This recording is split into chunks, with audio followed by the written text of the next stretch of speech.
and welcome to Bendy, a podcast about being flexible in all of the ways that means. Thanks for joining us. My name is Andy Young, and I'm one of your jubilant, transcendent hosts. Joining me as always is our other jubilant and transcendent host, Beth Martin. Beth, a pleasure as always. What's the crack?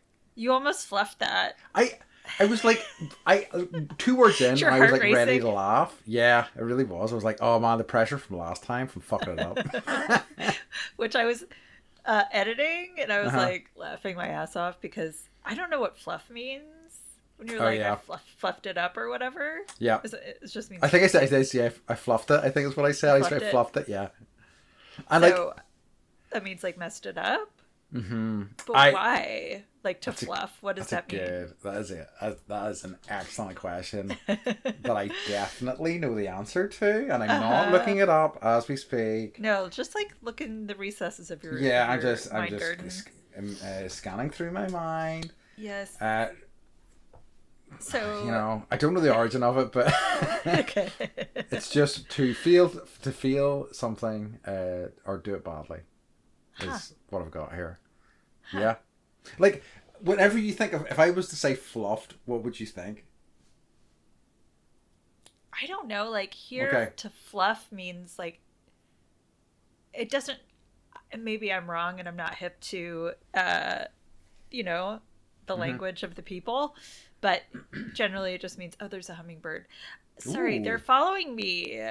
How enchanting. I know. I was like standing at the kitchen window. He's like looking at me. I was standing at the kitchen window the other day, and and we have these, so in Southern California. Sorry, I'm like all over the place today. That's good. We have these sun reflecting screens on our windows, and basically like any window needs to have some sort of reflective surface to get otherwise like your entire house is bleached. You're an oven. Yeah. Well, and like literally like you have a carpet that will bleach out, and you'll see. Oh, I understand. We used to have like a red umbrella that went over the red chairs, and now it's like pinkish. Wow. So intense. Anyways, but yeah, it flew up, and I don't know if it could see me or not, but like they're following me. Love it. Like in Fleabag, where the foxes are chasing the hot priest. Yeah. Same. Just for me, it's hummingbirds. I have talked in the past. I don't know whether in the podcast that you are kind of like a cross between Snow White and Ace Ventura anyway. So it's true. It's right? true. If they met and fell in love and had a baby, right? Beth would be that baby. Wait, it's a good combo, right? I know. Now I'm working on trying to tame a crow. Did I tell you this? To do what? We have like a murder of crows that hangs out in our and I'm like, I know people who don't care at all about making friends with animals, right? Sure. And they're like, this crow keeps like leaving shiny things at my doorstep, and I'm like, God damn it. Yeah. Like I want that, so I'm like trying to figure out how to befriend them other than giving them a pool to drink out of when it's 100 degrees.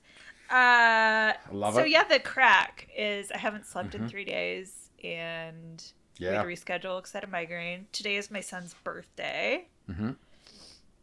So he turns whatever age, but we're going to see Deadpool and Wolverine finally. Nice. And he's dressing up as Wolverine. I have to see this. I know. That's awesome. I love it. But like the original Wolverine with like the yellow outfit. Yeah. Claws. No, that's not. I won't get into my thoughts on Wolverine. But like there's a yellow and brown costume that's also represented in that movie. That's my favorite sort of Wolverine costume of all time. So I really have a kind of a negative opinion of the yellow and blue one. I don't mind it. I just love other ones so much. But yeah. Just what you fans are tuning in for, Andy's Wolverine costume thoughts. I should also say, and again, just to set you up for this, because Beth is also on a kind of like a woolly energy, so am I. I have. And one of the things that kind of inspired the episode this week was, I'll talk about it briefly, just as my crack, which is that I went to a festival this weekend. It was what inspired this episode. It was fantastic. I loved it. I love kind of spending time in that sort of space. I really, they don't always hit, but like I think more often than not, they really kind of work for me, and I just kind of love spending time in that space for a few days, and then coming back down to earth with a crunch afterwards is kind of tough sometimes. It And is. It is. I have slept poorly the past few nights. I think because my body's kind of recovering from food and booze and bleed. Being on island time. Being on island time, yeah. And other unstated things. So yeah, but it was fantastic. It was a really lovely weekend. I got to spend some time with some friends that I hadn't seen in a while, and she had another friend of hers who I'd never. Well, I'd only met briefly before, and she was lovely, really, and we got on really well. And I think it sort of lends itself, and we will get into this later. Like, I find the experience of meeting people at a festival lends you to kind of get past the kind of small talk more quickly and get into like deeper talk, and not necessarily really heavy shit, but just actual proper conversation. And that works so much better for me, because I just really have such limited patience for small talk, I hate small talk. Yeah, it's the worst. I hate it. I hate it. I hate it. I hate it. I hate it. Yeah, it's like, it's a waste of everyone's time. Yeah, and it's like, oh, is it sunny today? Holy shit! I had never noticed that. Wow, yeah, looking at the sky now, it's weird that you mentioned that. So yeah, sorry. That's my strong reaction to small talk. Mm-hmm. Yeah, so, yeah, like my dad would not He has no time for it? Oh. Nah. Love him. No. Yeah, I know. It's like, and it felt arrogant to me, but I felt seen whenever I heard them talk. It was in Oppenheimer, and they were talking about the lady that he married, who was played by Emily Blunt. I can't remember her name. Kitty? Yeah, Kitty something, yeah. And Kitty Oppenheimer.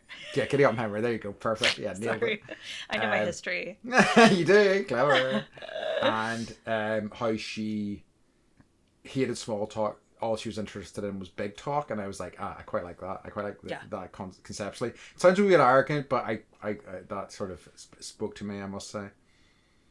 Mm-hmm. And I've had some festival experiences that, like, there have been rules that have been set down so that you can't really small talk.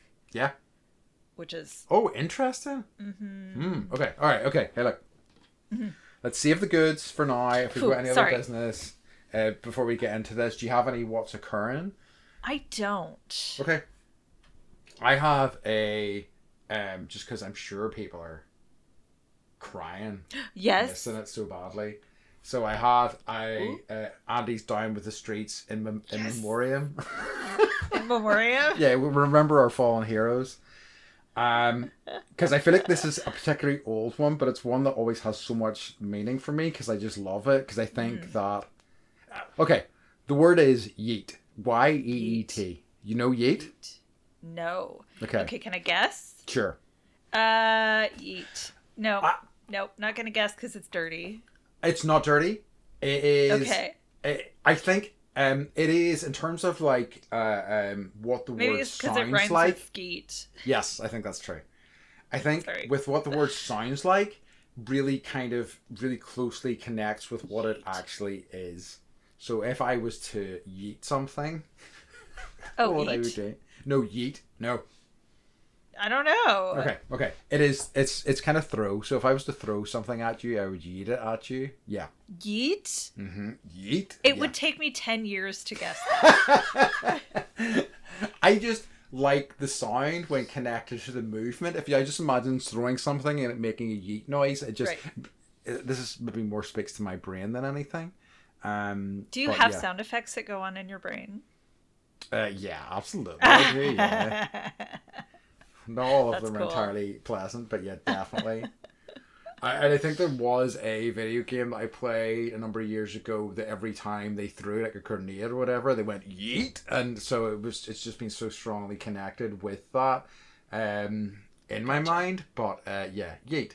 So to throw something, but you know how the kids do it, right? Right. Hey, why don't you yeet me that sack of chips? Yeah. I think if you were to yeet, a sack of chips at somebody, for example, you would probably be aiming for their I head, was just and you'd be speaking doing it with force. Irish. Did you You were hear that?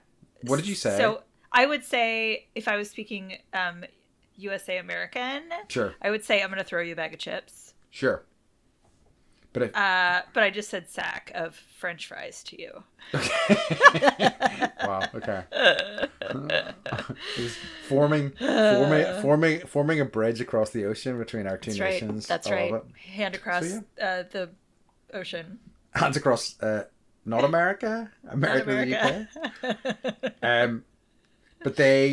But yeah. So and it's quite an old one now. I think it's probably got 10 years on it. Yeet, and that's why it's in memoriam, because it's hardly ever used anymore. But like for me, that's Andy's prime time to start using the word when it's so deeply uncool that nobody's used it in 2 years. Yeah, that's Andy's time to shine. That's so right. Start that's right. Yeeting things at people left, right, and center. I'm realizing I'm like 4 or 5 years behind everyone in all things. Yeah.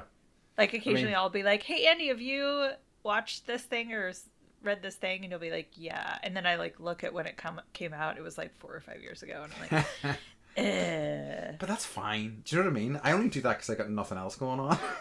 Well, do I? I maybe just prioritize the wrong things. Maybe that's what I'm doing. No. But yeah, so that's Andy's down with the streets, in memoriam, yeet. I've got a few others locked and loaded, but I'm going to sprinkle them over the next sort of few weeks. So just tune in for those folks. Okay, you heard it here. Tune in. Can't wait. I would never have guessed that though. Yeet. I love the root of something, right? Like where and how. Yeah, how it all breaks down. Well, and so I'm going to talk about this with Joy, but I've been obsessed over the show that came out in 2020. So again, I'm 4 years years behind. But just listening to the characters talk to each other, and it's so interesting. I guess I don't really watch UK shows very often, and I really need to, because the humor is there. Yeah. It's witty as all fucking shit. We just don't, our writers don't write stuff like that. I think there are some American That's why we shows steal things like The Office and then make it less funny.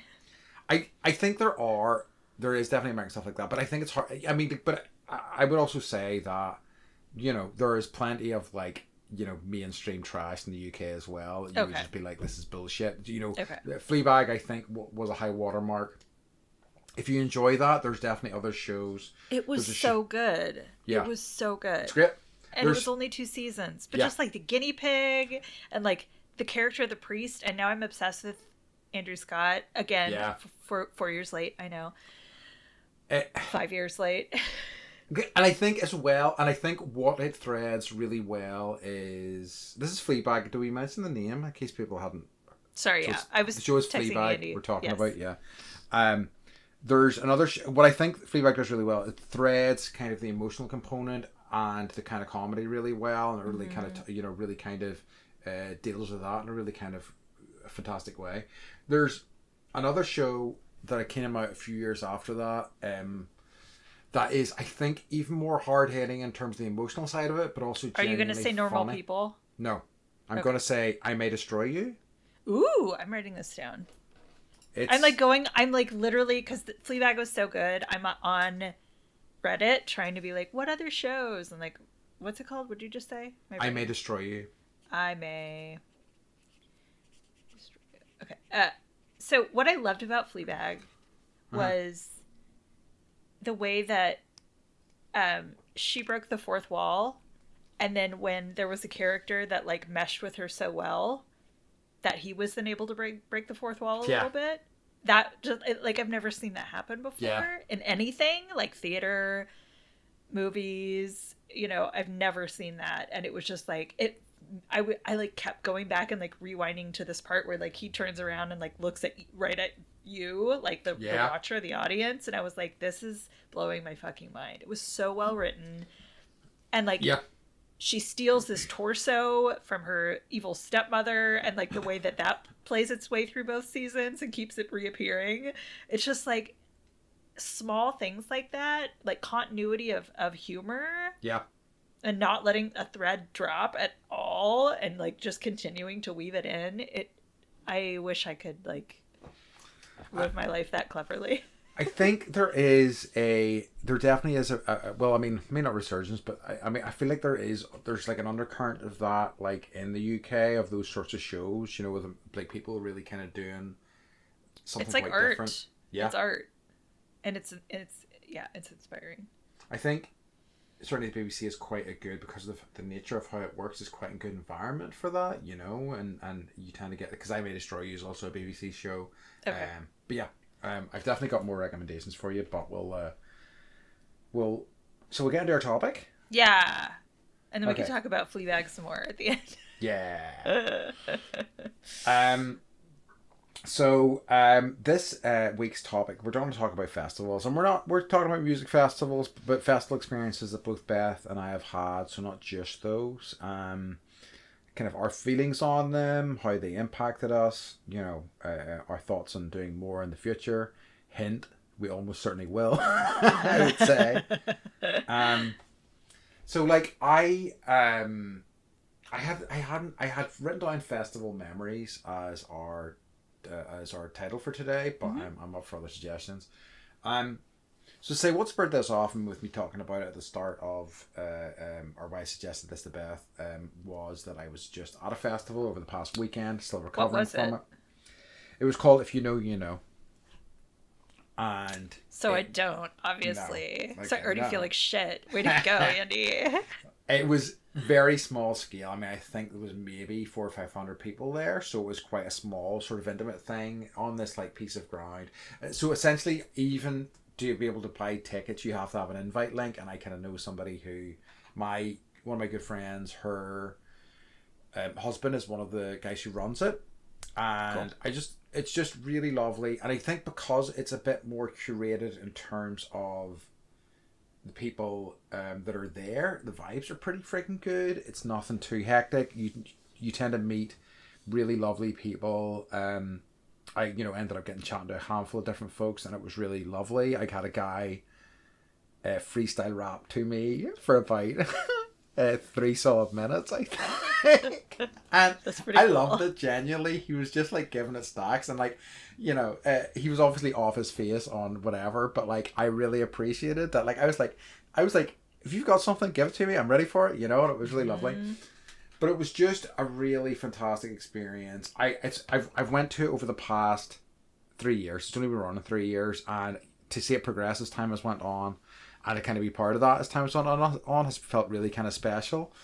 This year, on my way down to it, I was just like, I don't know if I have the energy for this. I don't know if I am in the headspace for this.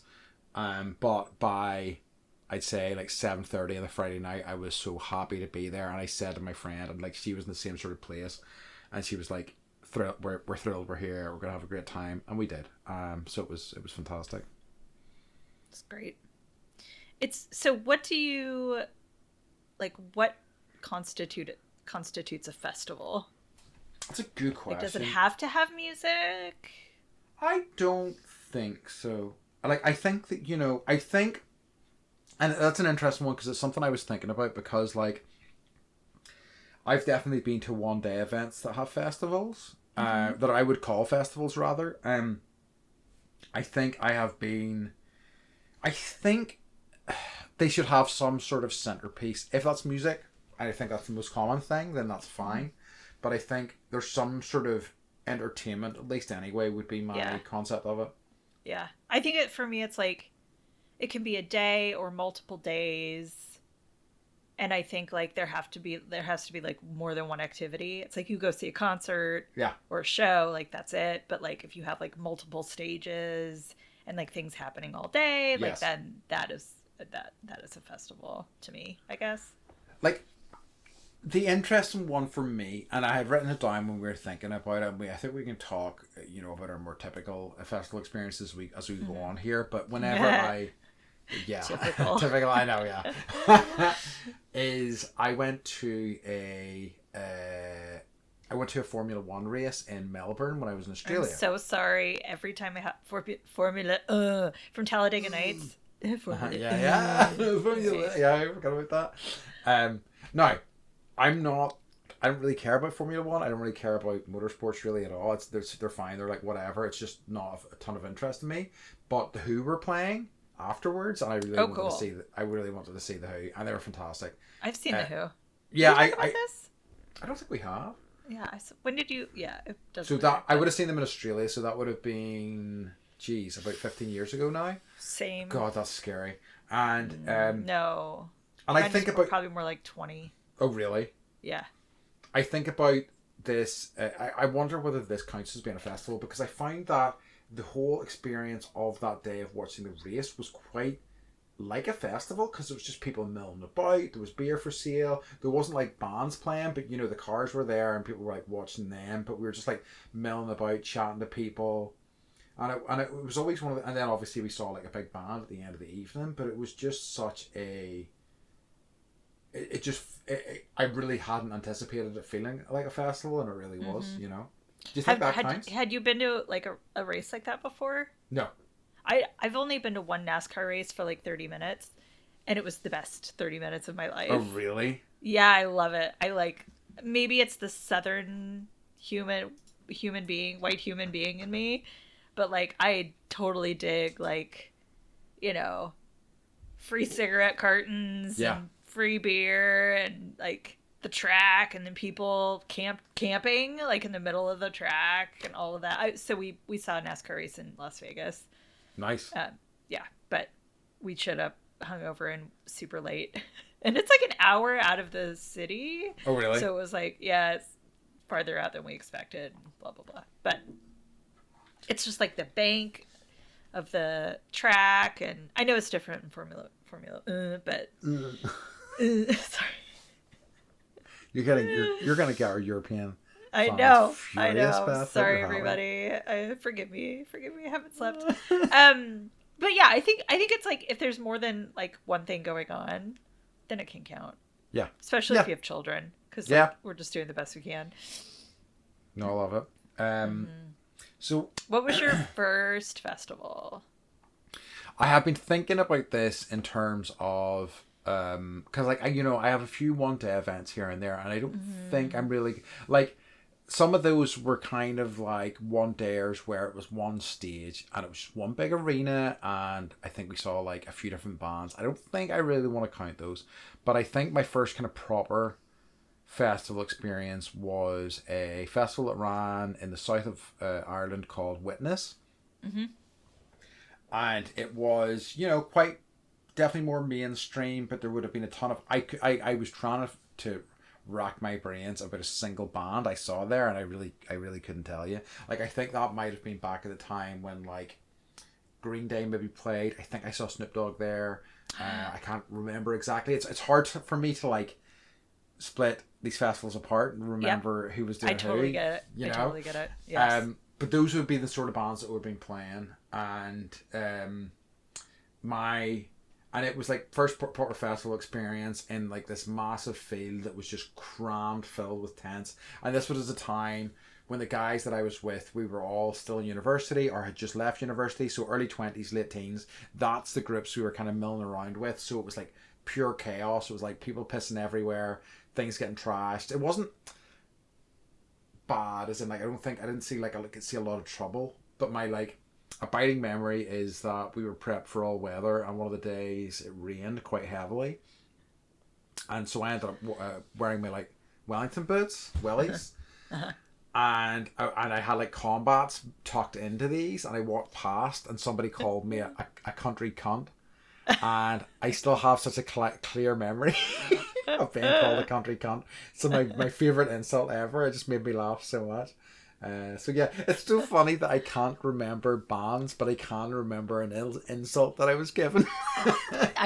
Same. I remember like what road I was on, how old I was, and I was in my car, and I had a beer bottle brown Volvo from like 1970. Ooh, nice. It was the 1979 brown Hell Volvo. yeah. And I like it was this, and it was like my first real car that was my own, and I paid like $1,000 for it. And I was like, well, if I'm going to do this, I'm going to go all the way. So I got like the Visualize World Peace sticker, like, Nice. any hippie sticker you could think of. I stuck it on the back because, like, Love it. what else are you going to do with that car? At least in the U.S.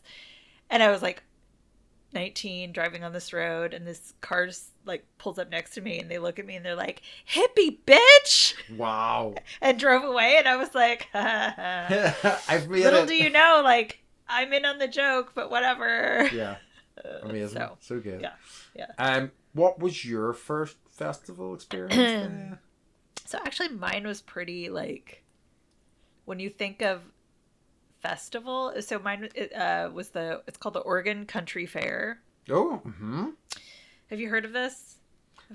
So is it the same as a state fair, or is it something completely different? No, so Okay. this is totally different. It's Okay. basically like, so I had to look this up a little bit because I went to it when I was, I think, 19, so this would have been like Okay. 1998. Mm-hmm. Or was it 18, 19, 18? I don't remember. It was 1998, whatever. Mm-hmm. And I was an age. So it started in 1969, and the Grateful Dead were the headliners. So Okay. it's basically like, it's gotten, and we can talk about this, like, when is the best time to actually go to a festival? Mm-hmm. Because I like to go before it's hit social media. Yeah. And then I think once social media like gets involved, then it becomes this other thing that totally like ruins it. Yeah. So I love that you just went to a festival that you had to like have a special like way in Yes. to, right? Oh, And it yes. wasn't like, because even like regional festivals that we have here that are like shoot offs of other festivals, like that's what's happening. The festival itself is so big that like you have to do regional events in your area, and those are selling out too. So I got to go to the Oregon Country Fair before it was like completely like insane. I think like 35,000 people go through this space over like two to 3 days.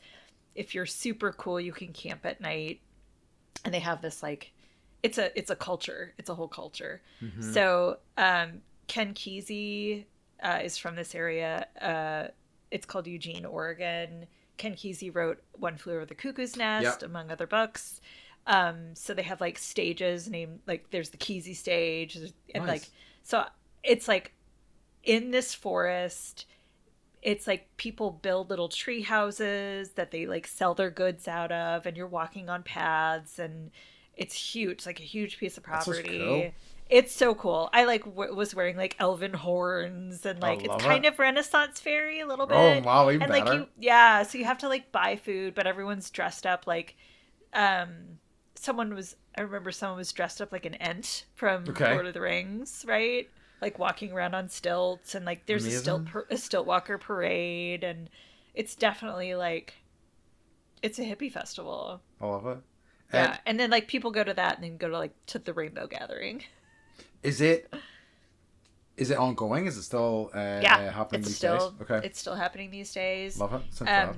You in order to like, it's like and it's like, if you get to work a booth there, then you get to camp.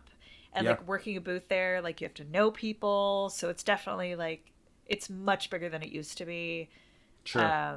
And it's like, it's cool enough that you have to know people in order to like have the real experience. Yeah. Yep. But I think you would dig it. Yeah, it sounds great. I think like it's something like, when I was kind of putting these together, that it occurred to me that I haven't really been in many outside of Ireland. Even I don't think I've even done it in the UK, or in the mainland England.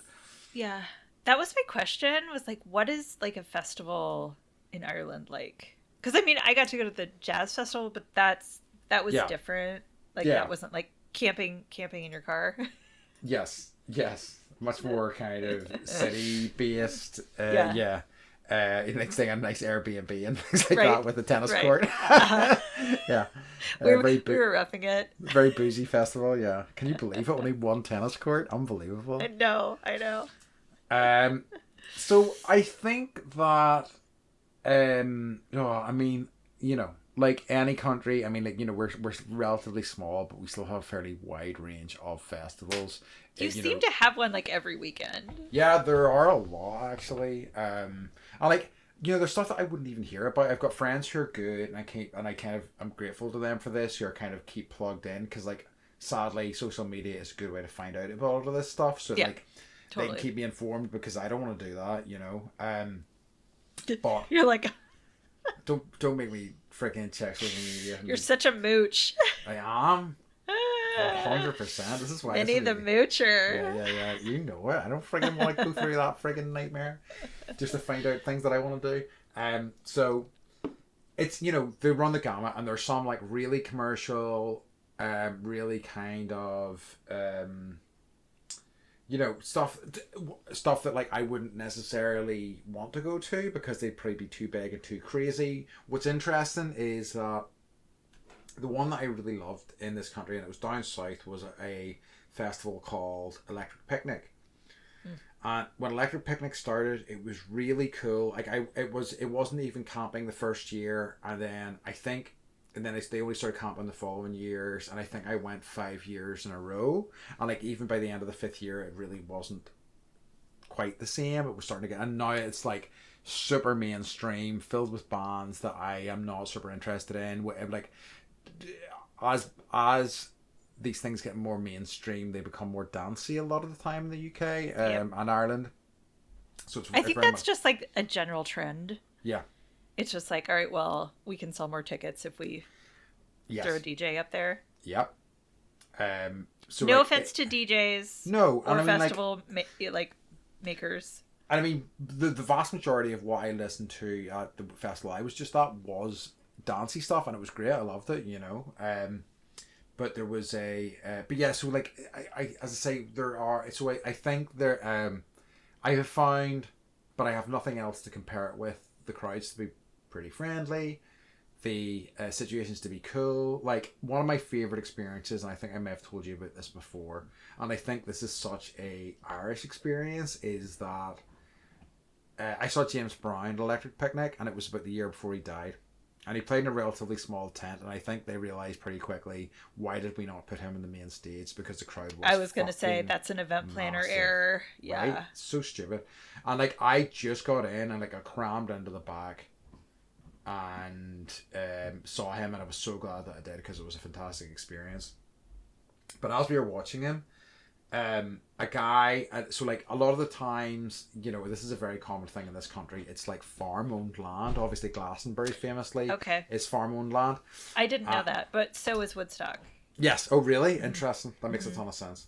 But like, so a guy, I guess, who lived in the area, he stopped by on his horse, and the horse's head and him like ducked in the tent, so they could like see they could see James Brown. And I was like, this is it. This is an Irish festival right here. It's just like that's a moment that will never happen again, right? Yeah. And that's something that will always stay with me as well, that memory of that, Mm-hmm. So, okay. It's interesting. It's like, I don't know. I think festivals are just generally, like, at least in the States, they're hot right now. Like, yeah, people's summer plans or their plans revolve around the festival. They call it the festival season. Yeah. And so like, it starts with probably Coachella, and then it probably ends with like Burning Man, or like, going up to the Gorge up in Washington for like Dave Matthews or whatever. Yeah. So it's really hard. Like, it used to be much easier to experience a festival.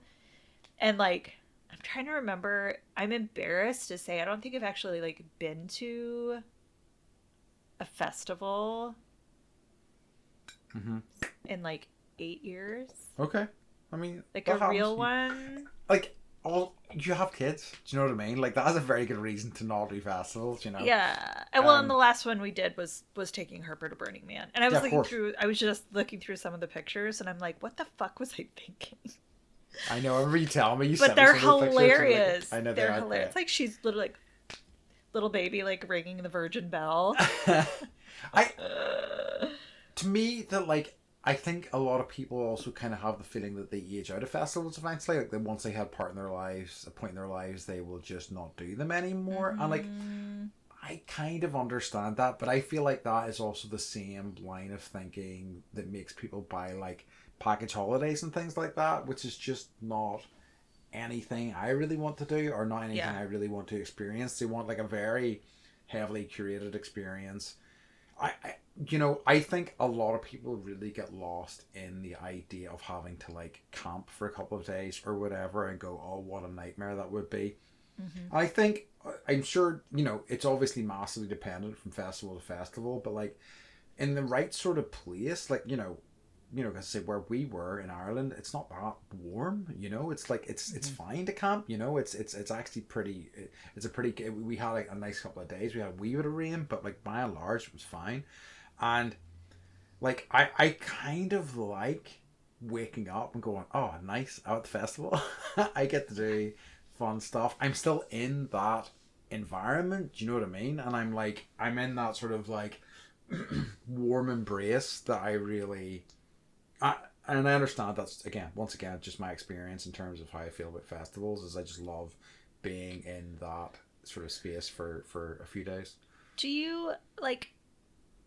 I wonder if festivals appeal to people because, like, of where we, like where we've come from. Like, our ancestors would be living in a little town together, Yeah. or even before that, like, you're all just kind of living together. And so it's like that idea of constant community. Like, you walk out your tent door and town is there, Yeah, right? it's true. Mm-hmm. And I wonder if that's what's so nice is that we're like hearkening back to older times where community was all around us all the time. So true. And it maybe speaks to other people who have become more isolated, maybe by choice or by design, who don't want those sorts of things as well. Yeah, yeah. But like, I would say, I mean, I'm sorry, I'm going to talk about Burning Man a lot, and I've been No, to do other it. festivals. It's just kind of like, What's your keystone? it's kind of, well, it's, yeah, and I think but I think it's also the keystone for a lot of other festivals and events now. Yeah. Um, and I think that, like, how long do you think Glastonbury's been going on for? I think 70s, I want to say, maybe. Yeah. So late 70s, maybe, but I'm not sure, honestly. So what, 50 to 60 years? Yeah, so what I'm noticing, because I'm a, you know me and liking to know where things originate. So like, Oregon Country Fair started in 1969. Mm-hmm. Woodstock was in the 60s. Mm-hmm. Glastonbury was in the 60s. There's a festival that I went to up in Seattle called Bumbershoot. Oh, further That actually, started yeah. like in the early 70s. So it's almost like that time in our history created. It's like it's all about the hippie bitches, man. Yeah. Visualize world peace. But it's almost like those events that created like that was the map, right? Yeah. And other people have grabbed that and have drawn their own, but I think that's kind of where these things originated, which is super fucking cool. Yeah, absolutely. Because I always say, like, I should have been born to, like, in the 60s, and I should have gone to Woodstock. Yeah. That's the event that I missed. It was because it's only happened a handful of times, and like infamously one of the recent ones, like 20 years ago. It's not that recent. Oh, it was so bad. Kind of catastrophic. Yeah, It was so bad. Did you watch the documentary? I don't think I have, but I kind of was aware of it at the time because I remember the whole like Limp Bizkit shit and all that sort of stuff, and them causing fucking, and I mean like such a different vibe than Like, so different. wild. That's such an understatement. It was so bad. They literally like they marred the memory. Yeah, 100%. It stomped all over it, which is such an insane. But I'm like, I don't know. I don't understand the thinking of, right, okay, we're putting together a not Glastonbury, sorry, a Woodstock Revival Festival. Let's hire Limp Bizkit, right? Yeah, well, let's have it not at the Woodstock field. Yeah. but let's have it like they rented like an old like airplane hangar set of airplane Interesting. hangars. So it was like hot. You should watch anyone. I should watch that. Yeah. Anyone and Andy should watch the Okay. documentary on Okay. whatever. Because it's just like the. It just.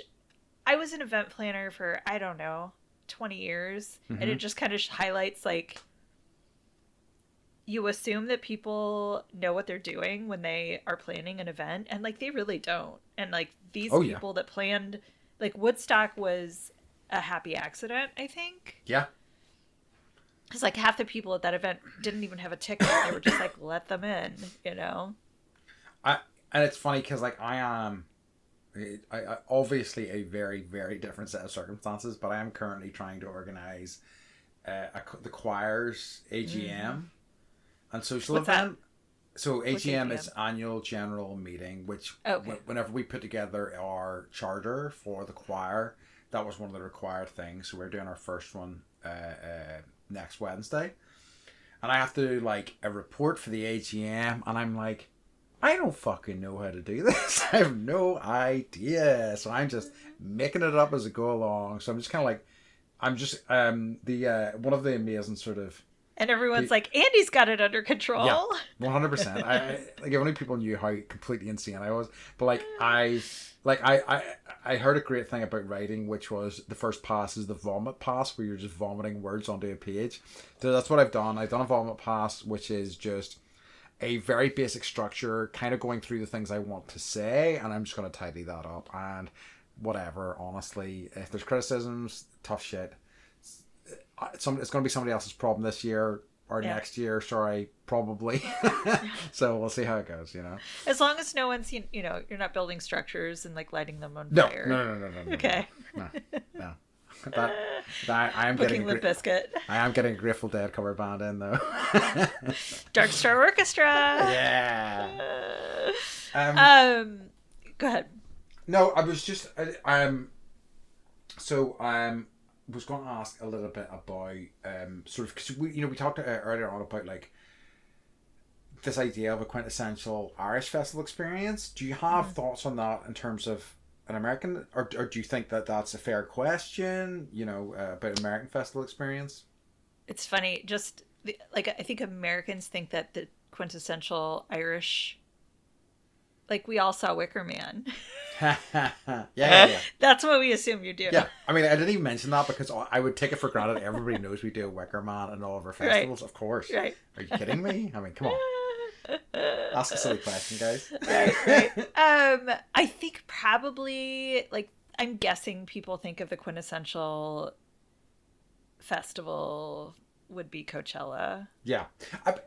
Hasn't it become which like is a complete literally nightmare like now? it's like 3 hours from where I live. Oh, interesting. And yeah, it well, I think what's happening it's like what's happening is there isn't enough substance, including the audience.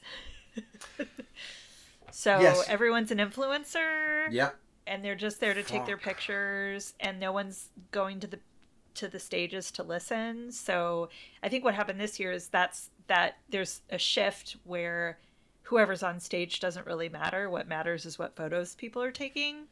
And so bands aren't wanting to play because no one's going to go to their shows.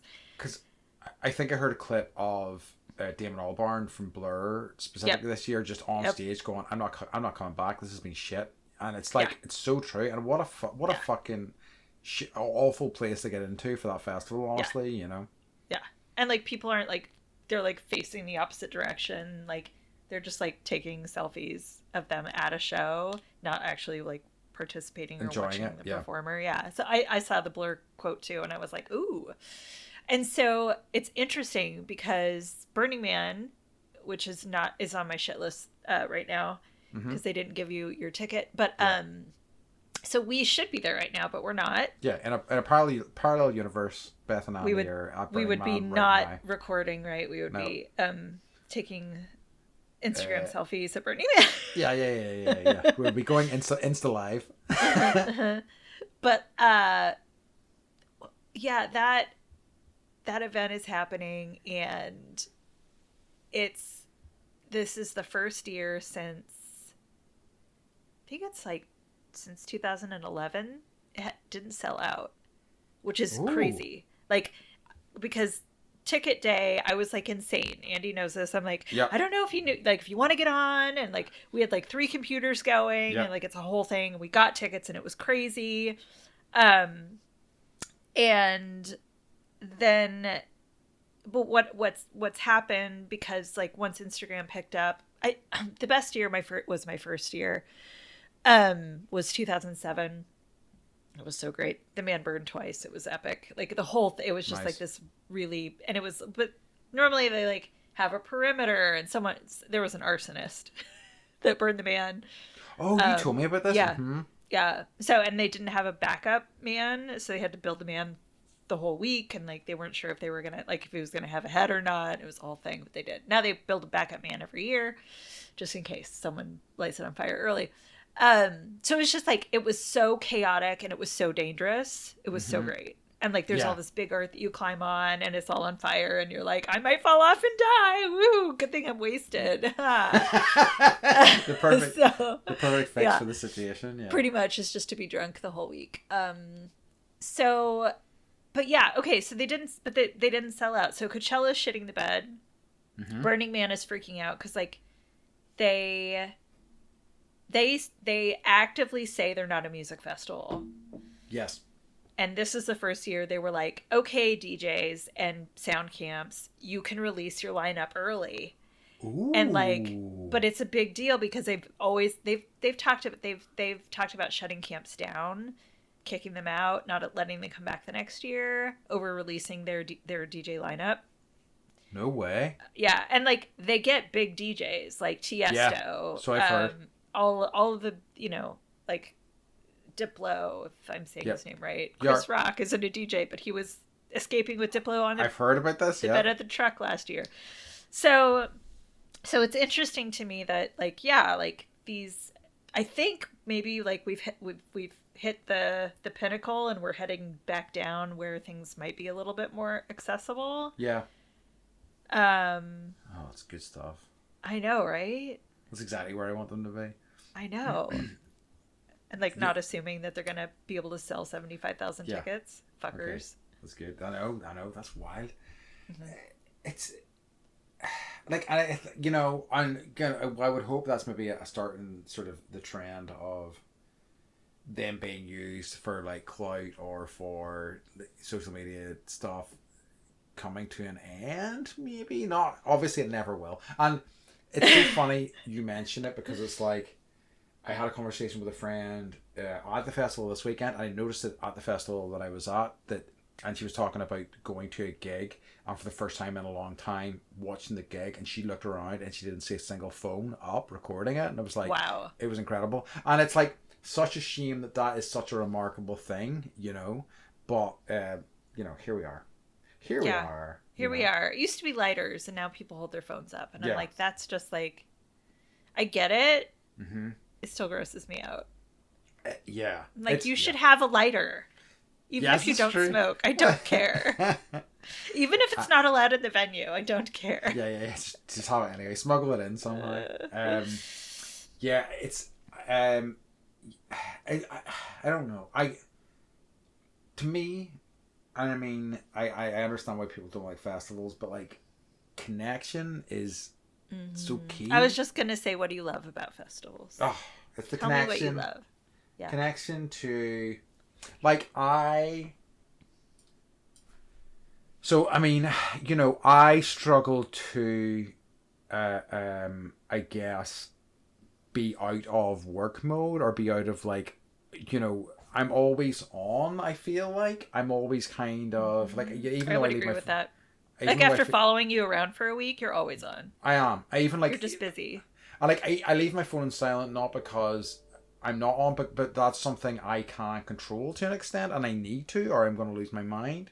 And when I'm at a festival, I'm not on. I'm just relaxing, and I'm having fun, and I'm in that space, and I really barely like. If you think I don't look at my phone most of the time, oh boy.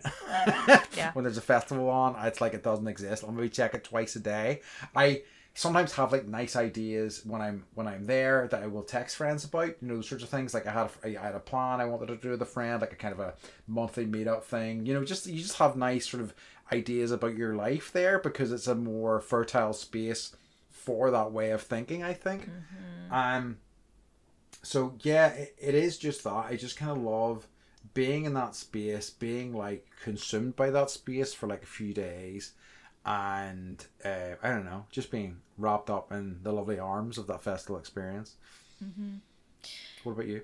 I think, I mean, very similar reasons. I love, like, the thing. Okay, sorry everyone, Burning Man. It's just like once it's this. It's like you gotta go at least once. You just gotta go at least once, and then you'll understand why it's so hard to. It's the biggest party in the fucking world. Yes. Right. But they don't allow any, like, you're not allowed to sell anything. You got to bring everything in. It's all about survival. So it's like I love that I have to, that I've gotten really good at like surviving in the desert. And like surviving and like, having shelter that doesn't blow over in the wind and like these things matter, like, shelter for rain, and like just dealing with the elements, and knowing that I can do that. Like if the apocalypse happens, like I'd be okay. I could be okay. I can poop in a bucket. It's fine. And Michael empty it. But Go Mike. But like I love that no one uses their real names. Yes. So like Mike's Burning Man name is Diablo. My Burning Man name is Seven. So you automatically don't talk about where you work. Like you put on this whole other self, which I think is like you put on yourself. So you use another name. You don't. So by using another name, you automatically aren't, dominated by what you do, who your family is. Yep.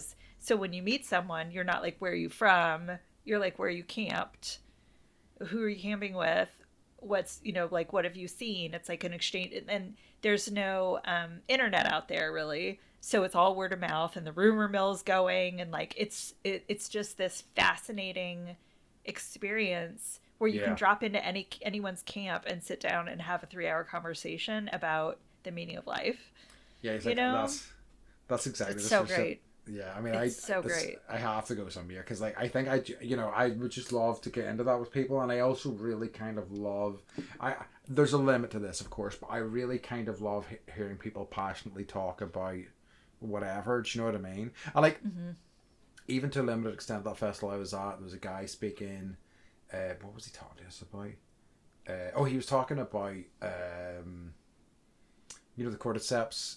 When Last of Us, it's about that cordyceps infection that infects creatures. Yes. I mean, it already exists in this world, and how it affects ants and things like that. But like, it's about if it was to advance enough to infect humans. And he was talking about that, and he was talking about the realities of that and what he'd investigated in it. And I was like, so interesting. This is so kind of fascinating. I knew some stuff about it, and I have definitely done a wee bit of research myself. But like, he really was kind of really well versed on it and kind of passionate about it. And I'm like, how fascinating. Do you know what I mean? What a kind of cool sort of thing to talk about. I think you just hit a nail like on the head, because people that seek out a festival experience, they're seekers, right? Yeah. They're passionate about having an experience and learning about things. And so, like, I've said a lot of times, maybe not to you, but that like the most interesting people you'll meet are at festivals. Yeah. Because it's that type of person that isn't going to stay home, and they've got their hands in like 9,000 different things, and they're just interesting. It's like, absolutely. I remember I have a friend that did some research down in Antarctica, and was like, all of the people there are interesting. You don't go to end up in Antarctica and not have an interesting story or life, right? Yeah, why? I think it's just like a tiny like snapshot into that, which I love. Yeah, that's a good way. That's a good way of putting it. I like putting it. I really like that. Yeah. Except for Andy, who's Yeah, I'm there. boring as fuck. But I think that, like, you know, and that kind of speaks to, like, both of us. I think we are both kind of seekers. We are both kind of looking for stuff. We're looking for whatever. I mean, like, I know, I'm not gonna speak for you, but, like, you know, I'm kind of looking for answers to a little bit because, like, the world Yes. kind of scares and confuses me. So, like, Yes. I want reassurance that like humans yes, are good. yes, and like, you know, absolutely, you see some bad examples of humans at festivals, but I have met. It kind of makes me feel better about the world, makes me feel better about my place in the world to an extent. You know, I sometimes lose that whenever I leave the festival, but at the time when I'm there, it's very helpful for me. You know. Yeah. I also think like spending that quality time, like if you go with other people, Yes. it really allows you to chill and connect and like without all of the, no one's leaving, no one's looking at phones, Yeah. people are, engaged in conversations or they're napping, and you're worried Yeah. about their nap schedule and making sure that everyone's getting enough sleep and Yeah. like, did you eat? And like, it's just like, it's a nice experience of friends like helping each other have a good experience and taking care of Absolutely. each other and like laughing your asses off. I and it's just what was great about this festival that I was at particular was that it's also like a kind of wellness festival. So there was like a forest meditation, there was some yoga, there was a drum circle, which is something I have always kind of wanted Did you to do like. it? Yes, I did. I loved Yay! it. Isn't it fun? It's so much fun, and just doing, engaging with those things and like the connections that brings. And I ended up like talking to this girl that was beside me, and we had like a lovely chat about like how we didn't know what the fuck we were doing. We were trying our best, and we were like complimenting we kind of flares each other were doing. It was just such a nice kind of bonding experience with somebody that I had never talked to previously until that moment. I mean, like, I think I love those things generally in life anyway, those sorts of experiences that kind of push me out of my comfort zone. But there's just such a it's just such a fertile ground for finding those things at festivals, I think. Totally. So what are some festivals that you've never been to that you want to go to? That's a good Oh, question. I don't. I know. I there was a series of festivals in the UK called All Tomorrow's Parties that used to be curated by bands. So like Faith No More would Cool. program all the bands, and they still happen. And I've always kind of wanted to go to one. Like, I think I'm trying to remember which one. Me and one of my Scottish friends were almost going to go one year. What they often do is they book out holiday camps. We have holiday camps in this country where they're like, people go to them and they are like, your whole holiday is here. So there'll be like a water area, all sorts of different things. So there's accommodation and all sorts of stuff. So I've always kind of wanted to go to one of those. But like, honestly, then it's like I do.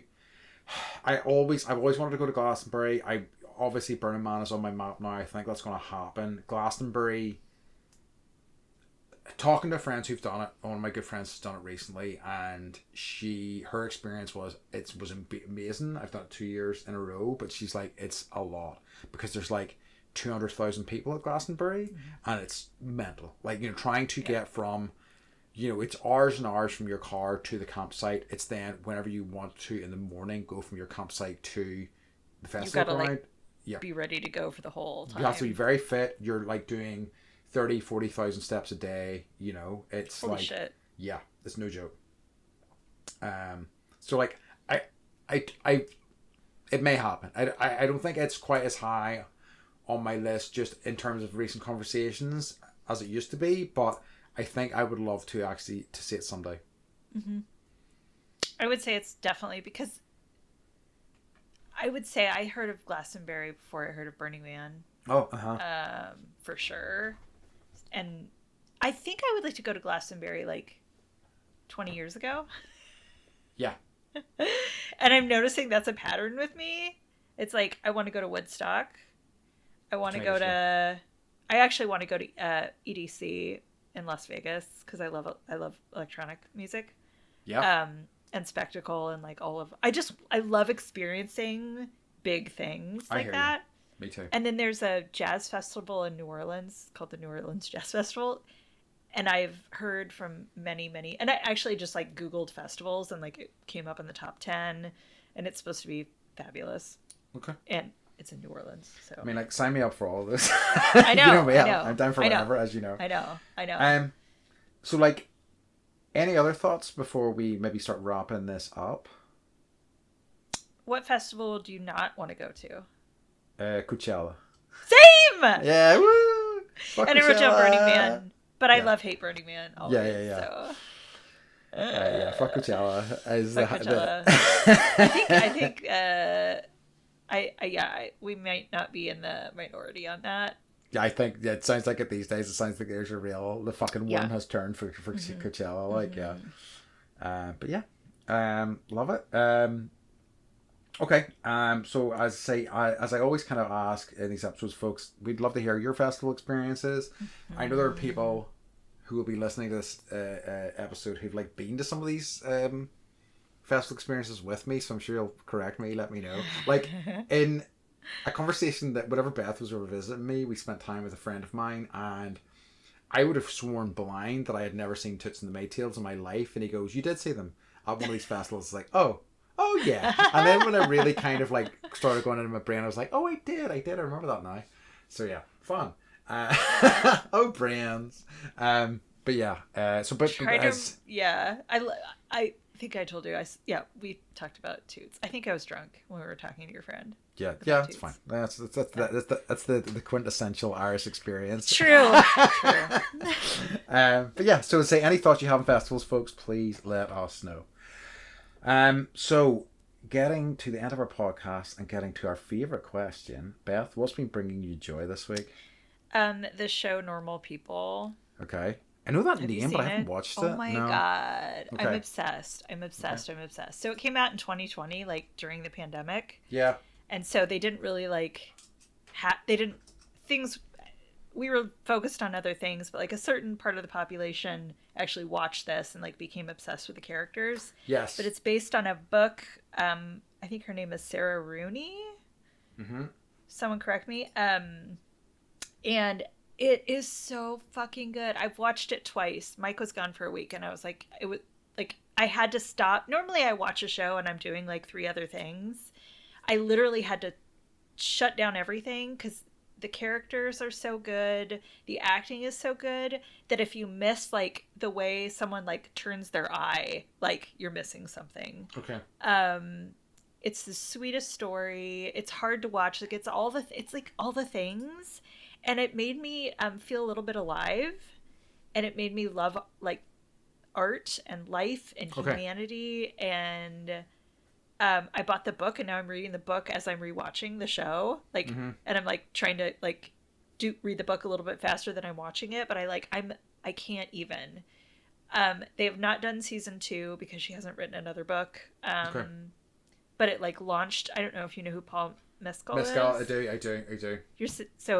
It's Mescal. You should know this. You're Irish. Oh dear. Uh-oh. I know. No, I'm for these purposes, I am Northern Irish. Yes, true. Right. So that's basically like what launched his acting, like his movie career, movie career, and he's gonna be in Gladiator 2. Yes. He's done some other stuff. There's a movie with Andrew Scott. My other. All of Us Strangers? So good. Have you seen it? No, I keep meaning to. I was going to say the movies and I haven't got around to it. Okay. Yeah. Do. I watched it on the airplane. It's so good. And that's why I was like, I went down this wormhole because I was like, Andrew Scott's like the movie with, and it's the two of them. It's Paul Mescal and Andrew Scott. They're the lead characters. And it's like, I went down the wormhole of like, but okay, what else have they done? And I found Normal People. It blew my mind away. I have heard amazing things about it. But you know what? It's on iPlayer, so I will check it out. For sure. It's everything. Okay. It's so well done. It's so well done. That sounds fantastic. And it's like music from like 2010. So. Oh, nice. Okay. Oh, God, perfect. Yeah, I know. What about you? What's bringing you joy? So I think, and I might have mentioned I watched the first one a few weeks ago, but I watched the second part of the Steve Martin documentary. Oh. And I don't know. I mean, I love me some Steve Martin. Oh, have you watched them? Banjo. No. You'll love What them. is it You'll on? love them. It's on iPlayer. Or not iPlayer, sorry, what am I saying? iTunes? Apple Player rather. So Okay. whatever the Apple TV app is. Okay. I think it's called Apple TV. Anyway. I think it is too. Yeah. And the first so it was like a documentary in 2 parts, and they're both like an hour and a half long, so it's a substantial thing. The first Doesn't half he have like a baby? He does, so he talks about that in the second. Yeah. So I watched the second one. The first one was about his stand-up career. The second one was about his film career, but also how he is dealing with being older and his life, and like how he was completely neurotic in a really bad place in his young life, and now he's quite happy and stable now. But he essentially met his wife, who he's married to now, when he was 61. And they have had a kid since then, and he kind of can't quite believe that, but he's like, and they talk about how kind of unknowable he is, and he talks about like how, you know, much he kind of struggled with making connections with people. Not that he was like hostile, he just didn't know how to quite close that gap. And I found that all like I was in an emotional state when I watched it. I think I just come back from the festival, and I was like, you know, and I find it always quite interesting, you know. I think how you react to stuff depends not only on how that thing's made, but depends on the place you're coming to from it, you know, you're coming from as well. Yeah. And it just hit me so hard, and you know, was kind of quite hopeful in a way, because like sometimes, you know, get down about the future, or you know, what life has in store for me, and kind of seeing him kind of build a family in his 60s is kind of quite wild, and also really kind of inspiring, you know. So yeah, it was really quite beautiful, I thought. So it's definitely especially even if you're not a fan, I think his life is so fascinating that it's such an interesting watch. I mean, he wrote and directed LA Story, and after that, I mean, I loved him on SNL obviously, but like LA Story is one of the best movies ever made. And watching that, I was like, I'm a fan for life. Yeah. But it's almost like I read a few quotes about like just like what it's like to have his daughter, and right, it's a daughter. It is. And it's almost like his life started after that. Yeah. And so it's almost like he's really lived 2 lives, and he's so all about being a dad, and like he can't believe this has happened to him. And I was thinking that too, because I'm turning 45 this year, and I'm like, Morgan Freeman started his acting career around that age, and so did Samuel L. Jackson. And so it's like, yeah, I think it's nice to have little reminders that like magic can still happen whenever we want it to. Exactly. Or we're open to it. Exactly. So yeah, really kind of a beautiful. I'm open to magic. Yeah, I should be. Yeah, good. You put it out there. Right. But yeah, definitely worth a watch. That's great. But yeah, folks. So yeah, I think we're coming to the end of our show. Beth, can you let everybody know where they can find us? You can find us at bendypodcast.com. And thank you to all the people that are randomly following us on Twitter now. Yay! Yeah, I saw our Facebook follower numbers recently, and I was like, whoa, okay. This is great. So thanks so much, folks. We're doing good, yes. We really do appreciate it. So yeah, but so as always, in that case, we'd like to remind you to stay bendy. I was too high. I don't know what was going on there. That was the festival special one. All right. Festival special. We love you guys. Bye, folks. We love you. Bye. Bye-bye.